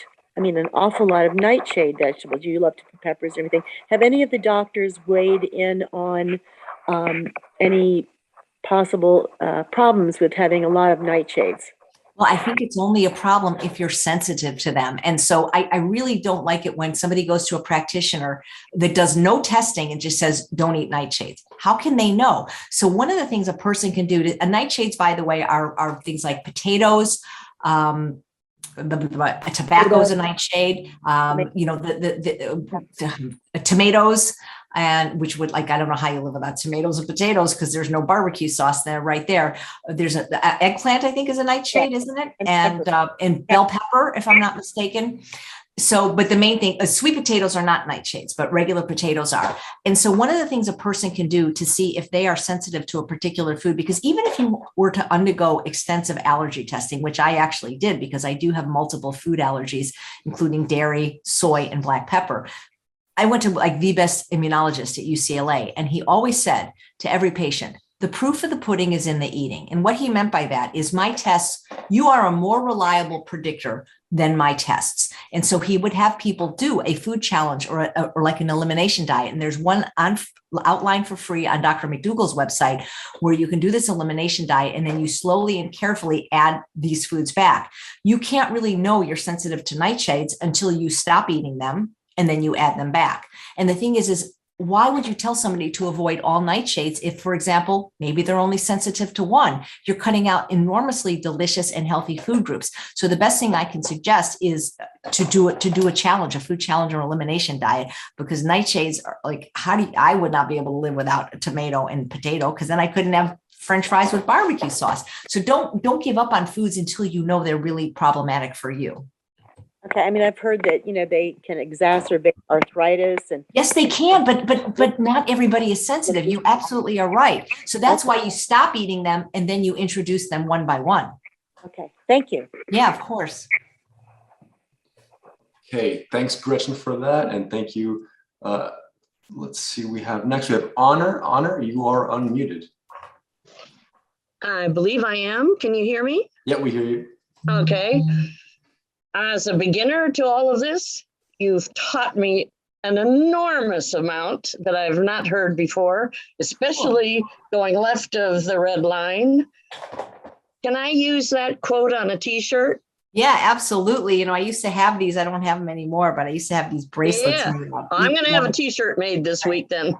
Yeah, but it's on the back of my book too. And I'm sure I have a PDF you could have for free of the calorie density chart. Yep. Oh, thank you. And I had one question. Living in Japan with a Japanese husband, we don't see a lot of potatoes in this house. How does rice compare in balance to potatoes, filling you up and not going too far awry with the calories? Wow. That's funny. You don't see potatoes in Japan, but what about sweet potatoes? Because I could have sworn. Kabocha and lots of sweet potatoes. Yeah. Okay. Because those are really, really satiating and delicious. Because, it's interesting because the Okinawans, who are a blue zone and one of the longest lived people, they get like something like 69 to 72% of their calories from those delicious Japanese sweet potatoes. Yeah, so rice is okay. So the thing that's really cool about rice is the same thing that's really cool about beans, in that it's cooked with water. Remember what I said at the beginning, how Dr. Rolls discovered that when water's in the food, like in soup, you're going to have enhanced satiety. Now, I don't know anybody that really eats raw rice without cooking or raw beans without cooking, but there are grains that people do. So for example, let's just take oats for example, because all whole grains have a caloric density of about 500 calories per pound. A lot of people take oats and instead of cooking them in water, they just splash their almond milk on them and eat them dry, which is perfectly healthy. But now the caloric density is it's like 1,800 calories a pound. But when they cook those oats in water, like is a 1-to-2 ratio is usually done, now the caloric density is lowered to 375. And it's the same thing with rice and beans. By cooking it, it absorbs so much water, it lowers the caloric density. So rice is a little bit higher in caloric density than potatoes and sweet potatoes, 365 versus 500, but it's still a very healthy food. Now, I personally love white rice. It's like my favorite guilty pleasure, but I do try to eat brown rice because it's a little bit healthier. It's got a little bit more fiber. So probably the glycemic load is going to be a little bit less. But the idea is eat it with a ton of vegetables and don't use the oil. I'm telling you, take the oil out. And that's going to make the biggest difference because that is the most calorically dense food in most people's diet is oil. If you remove oil, you're already doing something that's going to lower the caloric density, and removing oil, adding vegetables, and not skimping on starch. So, I mean, Japan is one of the countries that I worked in when I was a comedian, and they were just starting. This was in 1994, and they were just starting to get a little bit heavy there. They still were doing good. And what I really liked about Japan is that they had desserts in Japan, but the desserts were influenced by the French. And dessert in Japan wasn't like when you go to the Cheesecake Factory and get this like thing that's like, 5,000 calories. It was like small and it wasn't as sweet, all the places in Japan. So they do a lot of things right, but, eat like a traditional Japanese person and you're going to have the frame of a traditional Japanese person. Better than going to Lawson's and getting an oversized shoe cream or cream puff with custard. Absolutely. But I mean, the traditional Japanese diet, the Asians did their traditional diet. Yes. And they even included some seafood and maybe some meat. But, when you think about it, I don't know what it's like right now. It's been almost 20 years since I've been there.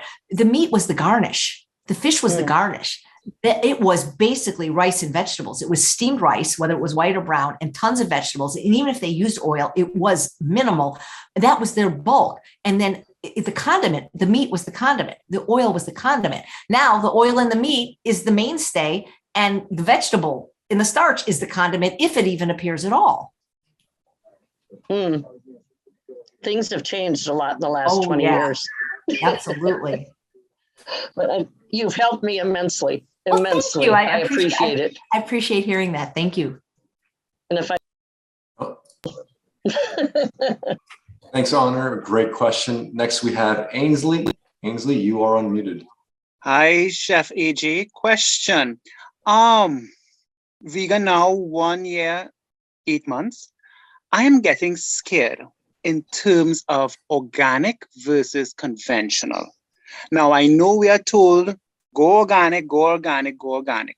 But sometimes when we want the sweet purple potatoes and they say, well, it's done conventionally.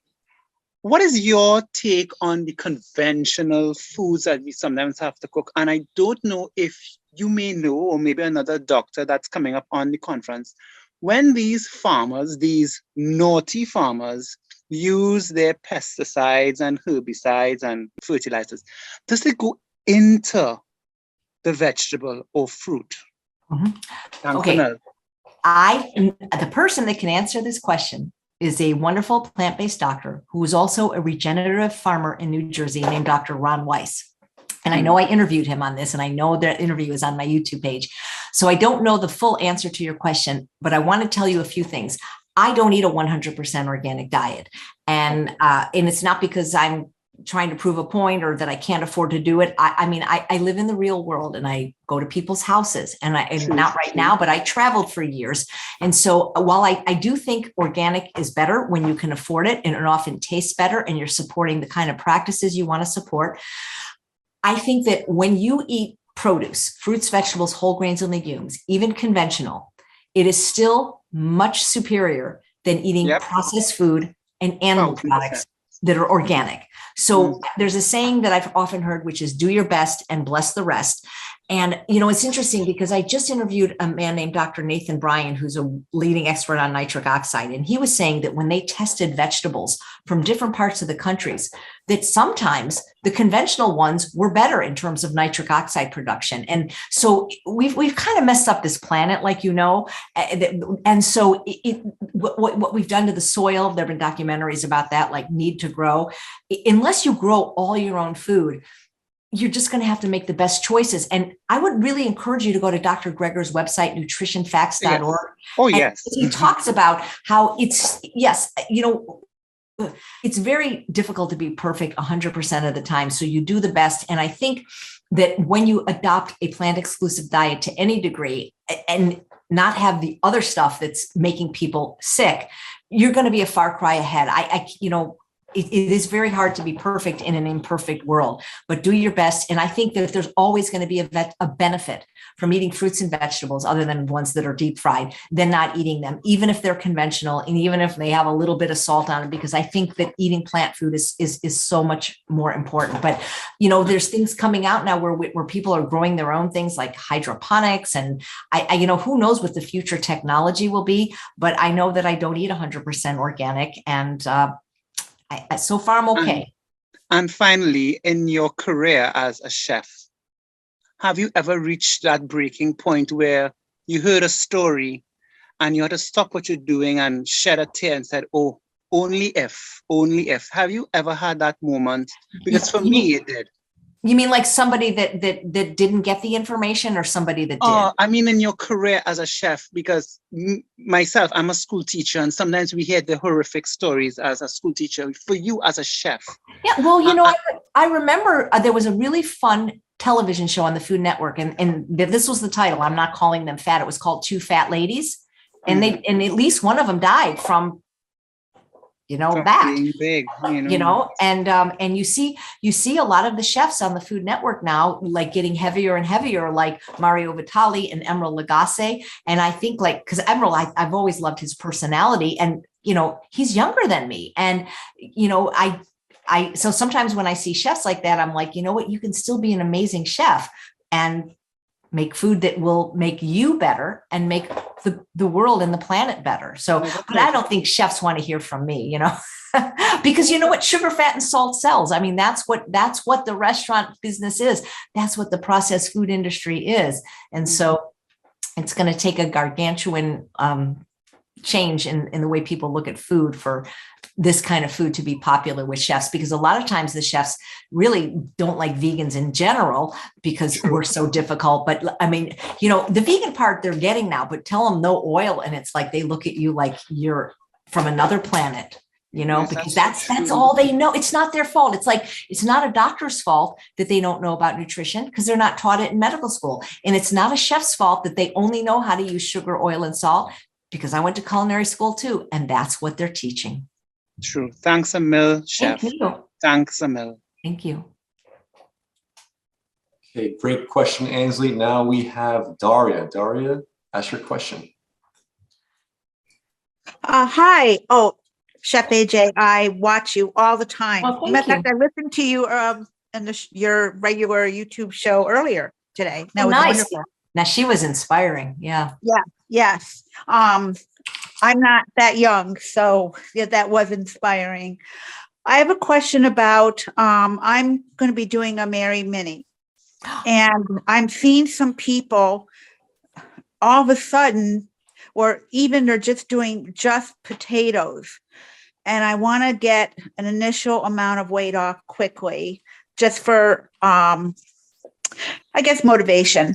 But some of these people that are doing just one starch and nothing else, what are your thoughts on that? And I actually saw someone do just beans, and I'm like, oh no. Okay, so I'm going to tell you, I'm not a fan. And the reason is because temporary weight loss is of no use. All right. And hi, Dr. Delgado. How you doing? yeah, the problem is that all right. So if what you're doing isn't something you can continue to do, do you have results presentation as well. well? I don't know. It sounds like somebody's. Okay. And your audio quality is very good. Your mic. Okay, we have somebody not muted, so I just want to make sure she can hear me. Okay. All right, so start again. So Mary's Mini is a little bit different than an all starch diet. So I am personally, again, let me just say this. If what you're doing works for you, then please do it. But I would not recommend somebody do an all starch or one starch diet, because here's the thing, you're not going to be able to sustain it. And to me, anytime you take vegetables out of the diet, that's a mistake. You know, with a Mary's Mini, you're picking one starch and you're picking one vegetable. So at least you're getting vegetables. you learned today that vegetables are almost negligible or negative calorie density. So how are you going to improve a diet of starch and vegetables by taking vegetables out? You see, that makes no sense to me. So I'm not a fan of all starch diets, but I don't mind people doing Mary's Mini. But the thing is, you've got to find a way to eat for you that is sustainable, that we don't have to keep going back to these detoxes and these extreme programs. I showed you photos of the kind of food I eat. It's abundant. It's delicious. I don't have to go do all potatoes or all potatoes and vegetables because I'm eating so much delicious food. I always tell people do the least restrictive diet that they can do that will give them the results they seek. And so doing all one starch, and I don't think beans is a good idea for the one starch. There have been times where people have to do an elimination diet, and that's a little bit different. But if you're doing it for weight loss or a reset, just do what I'm telling you. Eat to the left of the red line. Don't eat sugar, oil, flour, alcohol, salt. Why do you need to go that extreme and just do just beans? It doesn't make any sense, and I don't think you can sustain it. So you want to find the diet for you that you can sustain, that's so delicious that you don't want to go off that plan. And I don't know for whom an all-starch diet is going to be sustainable. Okay, thank you so much. The next one up is Sashi. I hope I'm pronouncing that right. Can you, I'm going to unmute you. Can you ask your question? Okay. So my question is regarding people who have medical situations like, say, diabetes and high cholesterol, and they love French fries, not the baked. They want the deep oil French fries like you get in McDonald's. What are your suggestions you can give them to be happy eating the French fries, but not the way they will be using deep frying method, but some other things, whether you do spray or you do air fry? What advice you have for them? Well, for people like that, one of the things I recommend, I don't know where you live, but there's a place in Santa Rosa called the True North Health Center where people with all kinds of medical conditions, from cancer to diabetes to heart disease to high blood pressure to food addiction to obesity, go, and they undergo a medically supervised water fast or juice fast. And when the people do that, their taste nerves resensitize. It's called neuroadaptation. And when they're done with the fast, and the fast can be as short as a week or as long as 40 days, you feed them something like steamed zucchini and they think they're eating a hot fudge sundae. So when somebody's eating hyperpalatable, high fat, high salt food like that, it's very hard to take that away and say, here, just have these air fries. But if they were willing to undergo a medically supervised fast, then they will neuroadapt so that this food actually tastes good. And that can be a problem for people, especially people that want to do the diet, but then on the weekends go out and have a drink and have rich food and are living in both worlds. But that's, doing some kind of a fast like that's what I would recommend for people that really can't give up these high fat, high calorie foods.